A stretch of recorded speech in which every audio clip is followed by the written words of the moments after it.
Here we go. Get ready, get set for the best movie and pop culture talk in the universe. It's The Good Brothers on Mercado Airwaves with your hosts, Alex Mercado and Mike Mercado. Welcome back to another episode of The Good Brothers. I'm Alex, that's Mike. We are The Good Brothers, the best brothers. We are the highwaymen from New York City to Los Angeles, California. Say hi to the folks, Mike. Hi, folks. My good brother. How are you doing at the end of this week? I'm doing good. We're busy in cheer mode, a lot of in-house virtual comps, but everything's going well in this busy time.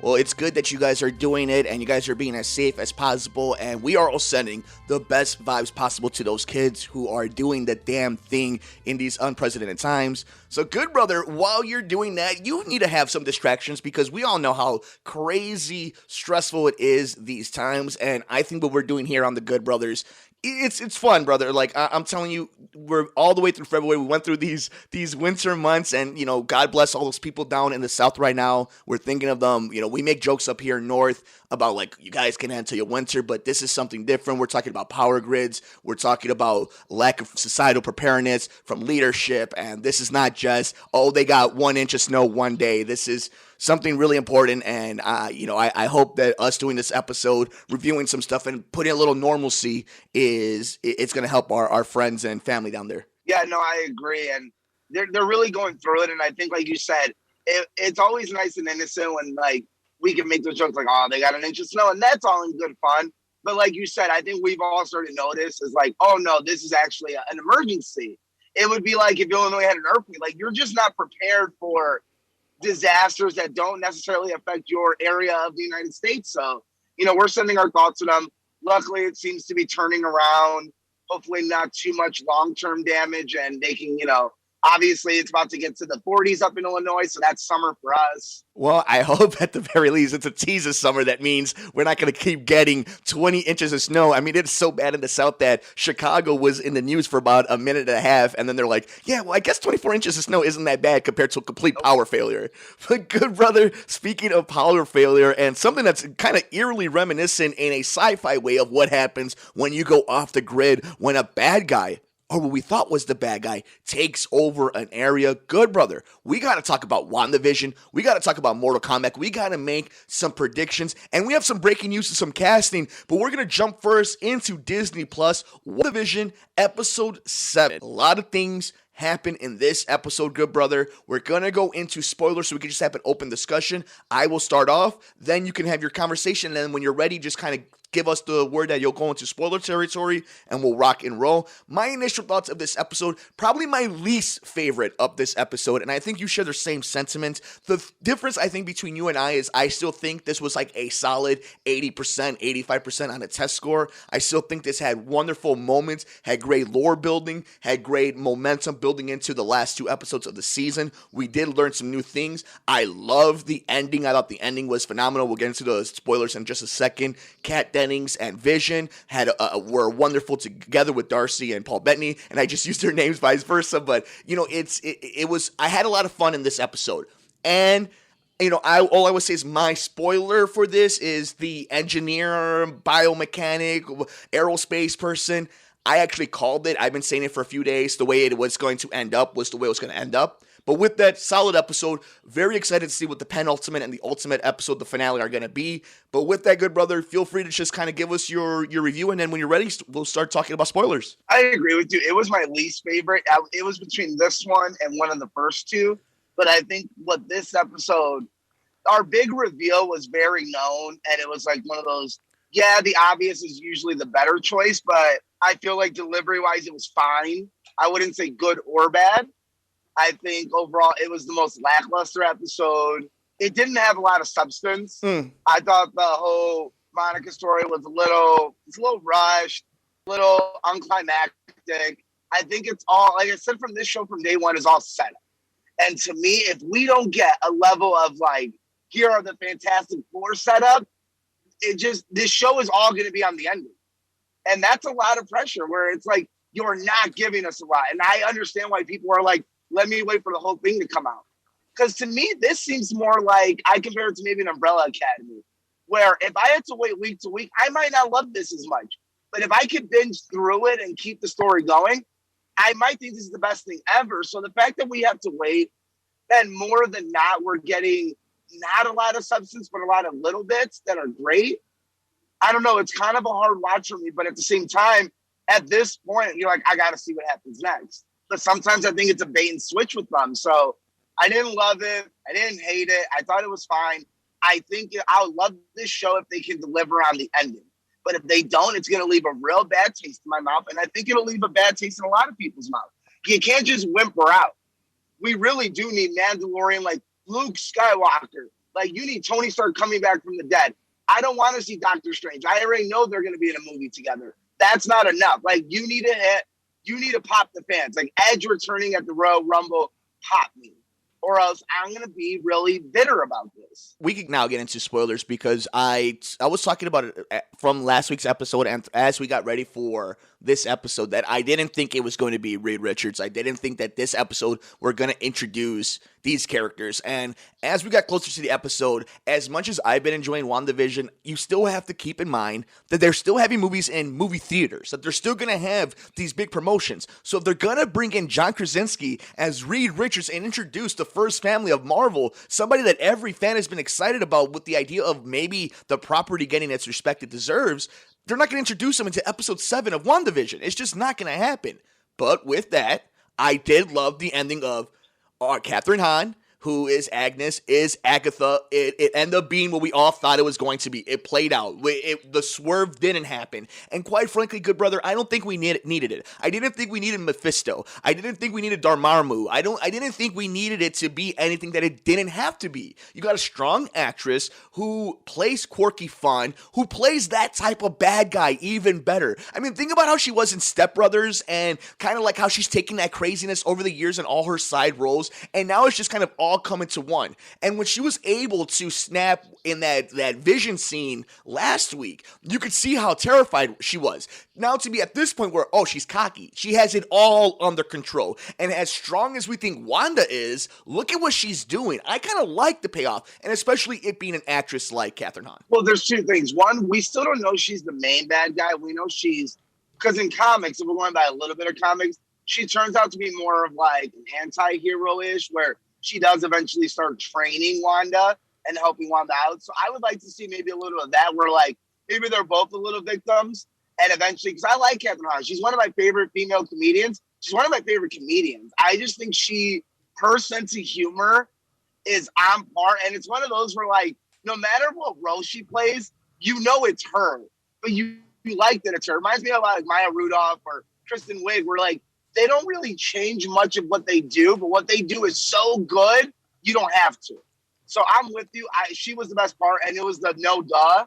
But again, we said it all the time on this show. Sometimes no duh is the right answer. I'm excited to see now how far they're willing to take this. The show has been dark. The show does get creepy. The show is willing to push the limits a little bit. We sometimes, because we see the Disney logo, we think that they're not willing to push it just a little bit. Now, they're not going to go crazy, but it leads me into what happened to the kids, good brother. They're probably just in a little chamber of sorts.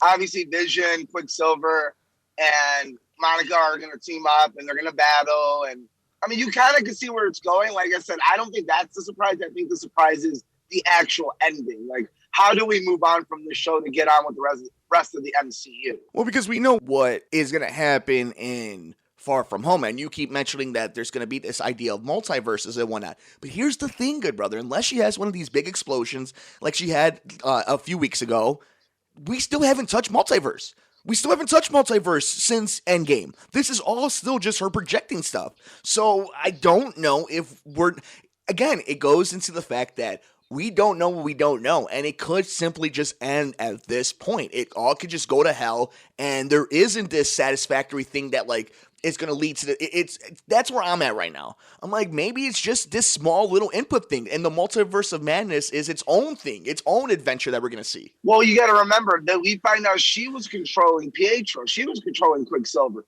So where did she get it? Obviously, we know she can't bring things back from the dead. Vision was being brought back by the government. So that's Agnes you're speaking of. Agnes brought back Quicksilver and... So exactly. Yeah. So the fact that she was controlling that, maybe we find out, and I would like to find out in the next 2 episodes that she has access to this multiverse. Interesting. Because she didn't bring back the actual one. She brought back a version of this. So now you can start, and they do little cheeky moments like, where'd your accent go? He doesn't remember things either. So I think this is a way to, one, get a Quicksilver back in the MCU. Two, open up the multiverse too. What do you think about Rambo's powers? I think they're fine. I think it's cool. I love it. Like obviously more soups the better. Like you're trying to form a newer Avengers, a newer form of the team that we're used to. And you're going to need newer characters. And if you look timeline wise, we're still going to get like an Adam Warlock.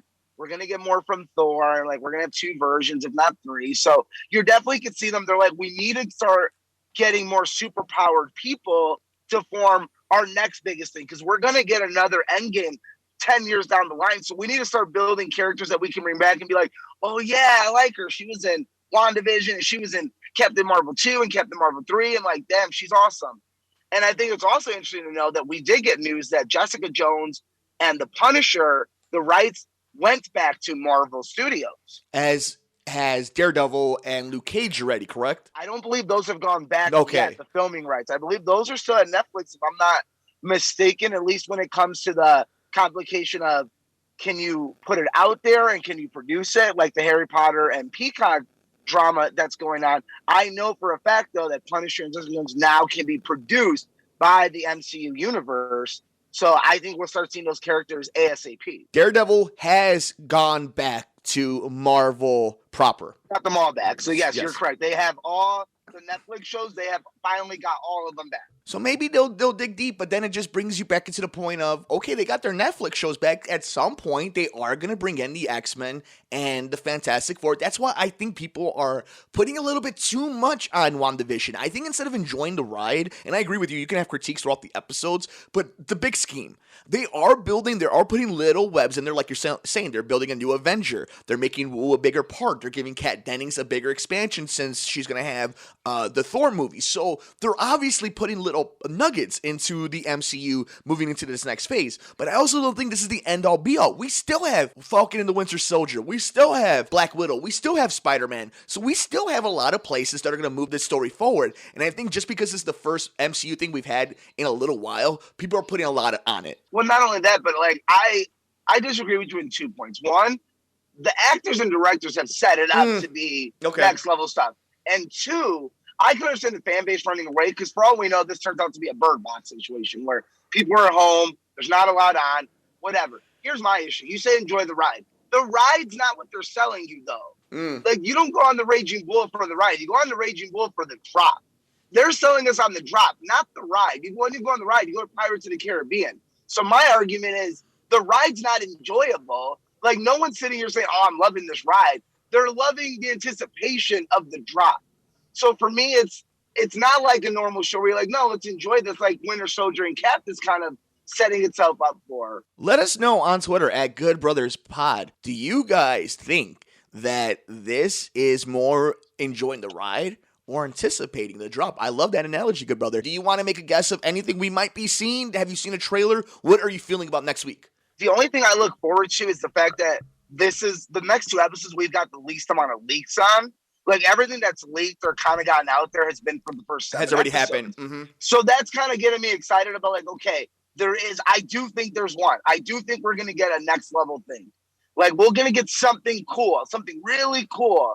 I can feel it. And I think that they're ballsy enough, the MCU is to be like, no, we are going to put something next level on our Disney Plus show. Why not? I'm really excited to see it. I just think there's so many different ways that this could play out. But at the very least, after this episode, we have some answers. And just like it's done all season, we have more questions. The real one for us, though, is will they stick the landing? I'm excited over the next 2 episodes, Good Brother. I know you are. But we will be here next week to review episode 8 of Disney Plus, MCU's edition of WandaVision. Good Brother, we knew that Disney was not going to be the only powerhouse that was going to be giving us some delicious pop culture deliciousness. They were giving us everything, and they did it with Godzilla vs. Kong. But Good Brother, in my opinion, they brought us another palette full of greatness, and that was the Mortal Kombat trailer. Good Brother, gush. Well, background on us, if you're new to the show, me and Mike are what you would call I would say Mortal Kombat historians. I think Mortal Kombat, for some reason, if people that know us, they're like, they love superheroes, they love Star Wars. I would easily say that number 3 on that list is the Mortal Kombat universe. So weird. We have owned every single game since Mortal Kombat 2, because the 1 was a little too old for us at the time. But since 2, we've been very consistent from the Xbox to the GameCube to the modern games. It's one of the only games I play to this day. I love the story. I love fighting games. I love what it's done. So that's just a little bit about us. This trailer is everything. Mm-hmm. I'm so excited. Mm-hmm. They're taking a little. I saw an interview with the director on Vanity Fair, and they're taking as much from the continuity of the games as they can. They're changing a little bit here and there, but they're doing it very respectfully. And obviously, it's a movie, and you do have to change a few things. Like if Melina has to look a certain way because it's a film, I understand. And I like that they're going with it with such respect. Everything I saw looks amazing. I love the way they're going about this is, no, we're not trying to be Assassin's Creed where we're trying to be serious. Like, nah, this is Mortal Kombat. This is fun, violent. This guy is bleeding and he froze his blood and stabbed him with it. And I love the audiences reacting to that. Like, no, we know what this is and we're here for it. Even like fans that don't keep up with the series anymore and grew up with Mortal Kombat in the arcade are like, man, that looks exactly what I remember. I'm excited about that. For me, what I wanted to add to this for people who have been following some of the Good Brothers or, who have known us but always kind of wondered like a little bit more about our pop culture senses, Alex and I have been huge Sub-Zero and Scorpion marks specifically. Not Johnny Cage, not Kano. Like, we love all these characters. Liu Kang, Sonya Blade, Kitana, Goro. Like, we love all of them. And this was before they became the main characters. And then all of a sudden in Deception and Vengeance and Armageddon, that's when they started becoming like the main guys. But we've always loved those two power sets. And the fact that in this movie, this trailer, Bi-Han is going ape on people. They made him special. Good brother. Think about the original Mortal Kombat movie. Think about everything that we've seen before, except for the last Mortal Kombat Legends Scorpion thing. Never have they made anybody feel special. In that trailer, every single one of these characters that have been on our screen for almost 30 years felt unique, felt special, felt like they belonged, like there was a little bit of respect to their pop culture pedigree, if you will. And how cool he looked. To me, it just felt like there was a lot of love in it. TLC put to it. Because if you know, and just looking at it, I'm like, damn, they got it. They did it. Like, that's how it is. And of course, they made him use blood as a weapon. I mean, good brother, what else can I ask for? We found out that he will be, what they say, one of the main bad guys in this film. So I think they are taking a lot of inspiration from Scorpion's Revenge and the part 1 of the video game where I think we're going to see this journey with Scorpion as he kind of plays this tweener Deadpool role, going against Sub-Zero, obviously. And then, obviously, Earth's Mightiest Heroes going in this tournament. Shang Tsung, Goro, Yumi are huge Goro marks. Yeah. This big guy, half dragon, half human, from a different world, forearm. I think the CGI looks great. I think it could have looked so schlocky, but I don't think schlocky's a bad word, good brother. I think schlock is good for certain movies. See, I don't want schlock when I go see Star Wars. I want fun. I want some campy. I don't want schlock. I can live with a little schlock here. I can live with a little bit of craziness, of a little bit of like over eccentricness, I can live with Kano seeing, fatality, bloody brilliant. You know what I'm saying? Like, I can live with that. That's cool. It fits in this in the right way. And for me, I think what you could also see too is this kind of went across the board. Younger Mortal Kombat fans really enjoyed it. Older Mortal Kombat fans really enjoyed it, and people who just know the name. Because of course, if you're under the age of 60, you've either played, had grandkids, or kids that have played Mortal Kombat. So everybody knows this name, and everybody's kind of like, oh damn, that looks kind of cool. I'm so excited. I cannot wait for April now. Obviously HBO Max is just giving us so many little tidbits. Like, just in 2 months, you're gonna get, for you and me, big nerds, Kong and Godzilla, Justice League 4-hour cut, and this movie in a 2-month span. So if you're thinking about getting HBO Max, go, whatever, it is worth it. We'll talk about Batman in just 1 second, but final thoughts. So, who do you think we're going to see that we haven't seen yet? Do we see Quan Chi? Do we see anything? Do we see Scorpion die? Does he become the Spectre from the Netherrealm? Like, where do you think this? Do we see like a Noob Saibot? How far do you think they're going to go? I think this is going to be a film that it's going to be successful enough to get. I don't think this is a Power Rangers thing. I think this will be one of those that's going to get one or two more films, if not a franchise. I think they're going to hold off on saying that. But we haven't even seen Johnny Cage, and from what I hear, he's not going to be in this film, which again is fine because I do want you to save some tidbits for the next movie. I don't need everything right now because there is so much in Mortal Kombat lore that you have room to go. So I don't need you to blow your whole load on the first movie because just alone with Scorpion Sub-Zero, you can make your own movie on that. Yeah. But including the beginning of Raiden and his warriors, I think we'll be fine for this one. We don't need to see Shao Kahn right now, or Quan Chi, or Johnny Cage. Do you think we see any? Okay, this is the last thing, and we'll move on to the new Justice League cut that we're gonna see. Do you think we see not a post-credit scene of Shao Kahn, but do you think we're going to see a flashback of Shao Kahn doing something? Maybe taking over Adenia, maybe getting Goro to kill the original Kung Lao. Do you think they'll actually show him in action? A second trailer to really know. Like I said, I think they're going to take a lot from the Scorpion Sub-Zero origin mixed with the very first Mortal Kombat 1 tournament. And what do you think about this vessel that we're going to have, this new guy that isn't a character from the game? He's tend to do that, and it's so the character or the audience can kind of feel like a character. I don't mind that, especially with the fighting game of sorts where you can easily insert someone there. Is he going to be the guy that the descendant that beats Shao Tsung and Goro, or is this still going to end up being like a Liu Kang thing? Or are we going to have a finale of like we did in the original of Liu Kang fighting? You got to remember, the original Mortal Kombat, Shang Tsung isn't the last battle. It's technically Goro. Goro is who he beats in the first tournament.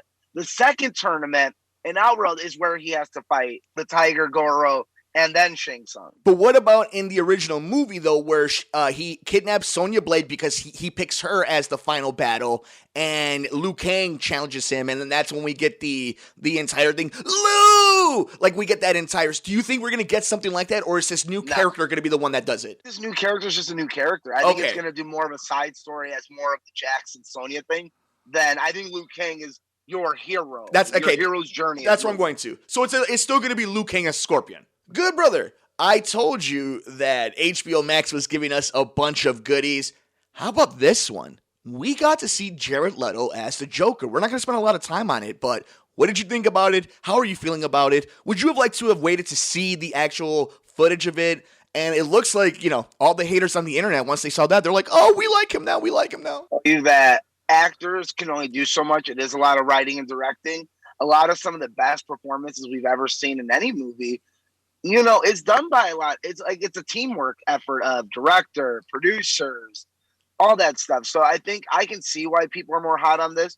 I like Justice League. I thought it was good. So I know I'm going to love this. So for me at this point, it's just, let's go. I had a lot of problems with Justice League. I am a defender of Batman versus Superman. I'm a defender of Zack Snyder. In fact, I would say the Good Brothers, we're the Matt Murdocks of Zack Snyder when it comes to his films. We love what he produces and what he brings to us. But man, what him and Joss Whedon did with that Justice League movie was horrible. And I don't even care. I'm putting that out the window. What I saw in this trailer was, it's going to be the same movie. It's just going to feel different. And this is going to be a really interesting social experiment. I wonder how close this thing is going to be to what Justice League was. Obviously, 4 hours is going to be different, but it just seems to me like this is setting up for Ken doing this thing where they're putting a lot on stake for this. And I'm like, guys, this is more a love letter to the fans. Don't make this seem like this is the next coming for fans. If it was just an extra 30 minutes, look at Watchmen. Let's take Watchmen, for example, where the director's cut is hands down better with an extra 30 minutes. We're talking about 2 hours. So this movie, the one we saw in theater, Joss Whedon's cut, was 2 hours long. So this is a completely different film at this point. So you're right. This is an experiment in itself where we're used to director cuts already making the movie better just with 30 minutes of little dialogue, little extended scenes that really do make a difference in a film. Good or bad? But now you talk about 2 extra hours. good or bad, this movie's going to be different. Mm-hmm. So I think it's unfair to say, like, if your opinion on the Josh Whedon Justice League we got, that's anyone's opinion. But this is almost a completely different movie. And it's not, we're not getting 30 extra minutes. We're not getting 15. We're getting a 2-hour extra edition cut. And even the parts that were used are going to be used differently. So to me, I'm going in as this is a whole new movie.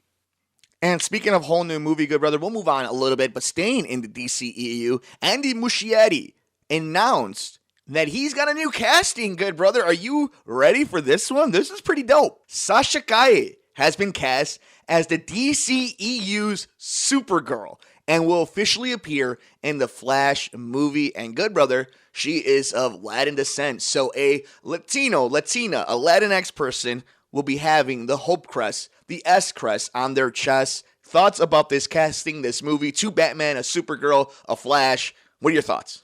I think it's really cool, obviously. I think this is as safe as we get. You and me have had the debate about turning Superman a different ethnicity. And my argument's always that doesn't work because he grew up a white male in Kansas compared to Supergirl, who she's always lived on Krypton, or she was sent away a long time ago. She's not from Earth. She didn't grow up here. So you can change a little of her backstory without it making sense to the story.